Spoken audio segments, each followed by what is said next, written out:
मंत्री ने एक जाति विशेष के साथ लंबे समय से भेदभाव की भावना रखी। दलित महादलित करने का प्रयास भी जब उनके द्वारा किया गया, उसके पीछे भी यही सोच थी, क्योंकि मेरे नेता, मेरे पिता आदरणीय रामविलास पासवान जी से बैर की वजह से, उनसे द्वेष के कारण उन्होंने हमेशा से इस समाज को प्रताड़ित करने का काम किया। लंबे समय से 78 से बड़ी संख्या में लोग यहाँ पर रह रहे हैं। 2-2, 3-3 पीढ़ियाँ बीत गई, पर अभी तक ज़मीन का पर्चा उनको नहीं मिला, पक्के मकान उनको नहीं दिए गए। और आज जब 9 घरों में इतनी बड़ी तबाही मची है, प्रशासन ने इतनी जिम्मेदारी भी निभाना ज़रूरी नहीं समझा कि जिन घरों में चूल्हा जलाने की जगह नहीं बची, कम से कम उनके खाने की व्यवस्था कर दी जाए। नीति हमारे प्रदेश में की जाती है। प्रदेश की सरकारें, प्रदेश का नेतृत्व सिर्फ जात पात धर्म मजहब के आधार पर बिहारियों को देखने का काम करता है। मेरे मुख्यमंत्री के लिए कोई भी व्यक्ति बिहारी नहीं है। मेरे मुख्यमंत्री के लिए या तो वो हिंदू है, या मुसलमान है, या वो ब्राह्मण है, या वो कुर्मी है, या वो राजपूत है, या वो भूमियार है, या वो दलित है, महादलित है, पिछड़ा है, अति पिछड़ा है, अगड़ा है, पिछड़ा है, वो सब है, पर वो बिहारी नहीं है।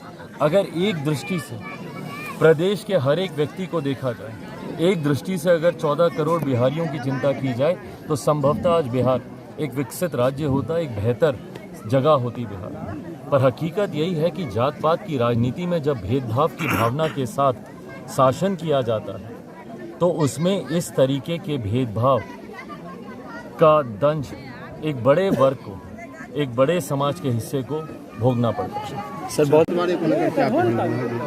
कैसे होगा इन लोगों का सीट बंटवारा, बताइए ना। कितने ऐसे राज्य हैं जहां पर ये लोग एक दूसरे के आमने सामने। ममता बनर्जी जी इनको 2 से ज़्यादा सीटें देने को तैयार हैं। आम आदमी पार्टी कहती है कि पंजाब में हम लोग सारी सीटों पर चुनाव लड़ेंगे। तो ऐसे में या तो कांग्रेस को बहुत ही बड़ा दिल दिखाना होगा, जो इतिहास में हुआ नहीं। इसके पूर्व में भी 2014 में भी इसी तरीके से तमाम घटक दलों ने एक साथ आने का प्रयास किया, 19 में भी प्रयास किया।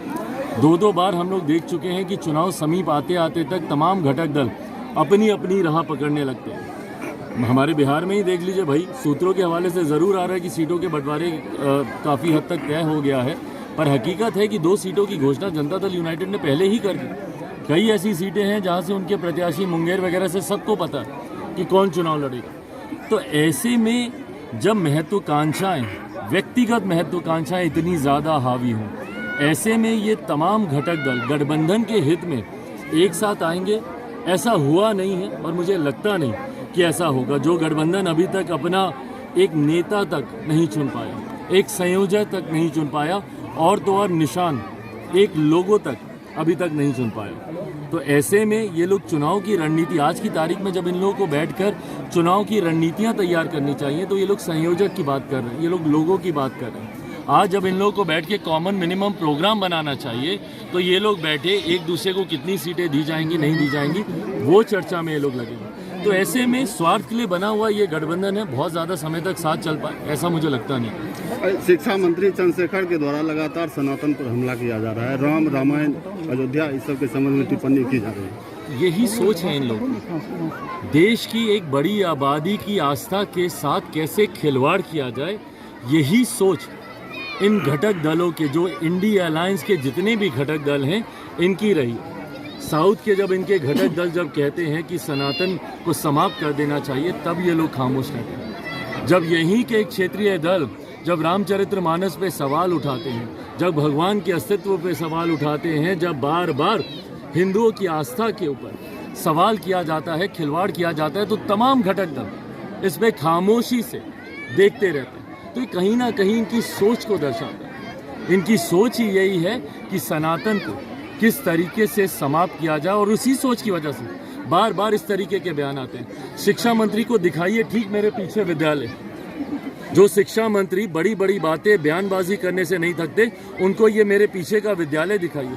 कैसे बच्चे यहाँ पर बैठ के पढ़ाई करने के लिए मजबूर हैं, ठंड में, छत नहीं है, कोई भवन नहीं है, कोई पक्का मकान नहीं है, ज़मीन पर बैठ के, बिना बेंचेस के ज़मीन पर बैठ के मेरे बच्चे यहाँ पे पढ़ने के लिए मजबूर हैं। और शिक्षा मंत्री को ऐसे बयानों से फुर्सत नहीं है। क्या उनको विभाग की जिम्मेदारी सिर्फ रामचरितमानस और भगवान राम को ही गाली देने के लिए दी गई है?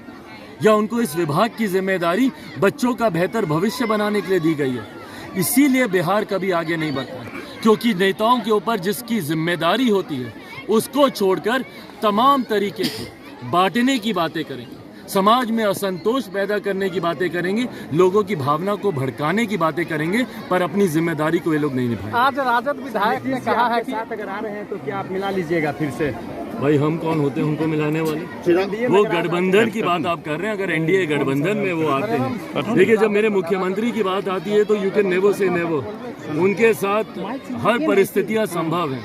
जो दो बार जनादेश का अपमान कर चुके हों, जो दो बार गठबंधनों को नकार चुके हों, ठुकरा चुके हों, वो तीसरी बार भी ऐसा कर लें, किसी को कोई आश्चर्य होना नहीं चाहिए। बट बहरहाल ये भविष्य के घर में है, अगर कभी कोई ऐसी बात होती है तो उस वक्त फैसला लिया जाए। चिराग कहाँ से चुनाव लड़ेंगे?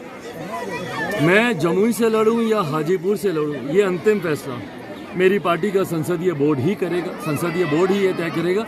पर अगर आपके प्रश्न में हाजीपुर भी छुपा हुआ है तो उसका मैं जवाब दे दूं कि हाजीपुर से लोक जनशक्ति पार्टी रामविलास का ही प्रत्याशी, का ही उम्मीदवार वहां से चुनाव लड़ेगा, वो चिराग पासवान हो, कोई भी हो, पर हाजीपुर से हम ही लोग चुनाव लड़ेंगे। माताजी भी हो सकते हैं क्या? हाँ, हम हो, हमारी माँ हो, पार्टी का कोई और कार्यकर्ता हो, कोई और नेता हो, कोई भी हो, पर हाजीपुर लोक जनशक्ति पार्टी रामविलास ही चुनाव लड़ेगा। चाचा के साथ गठबंधन हो सकती है क्या?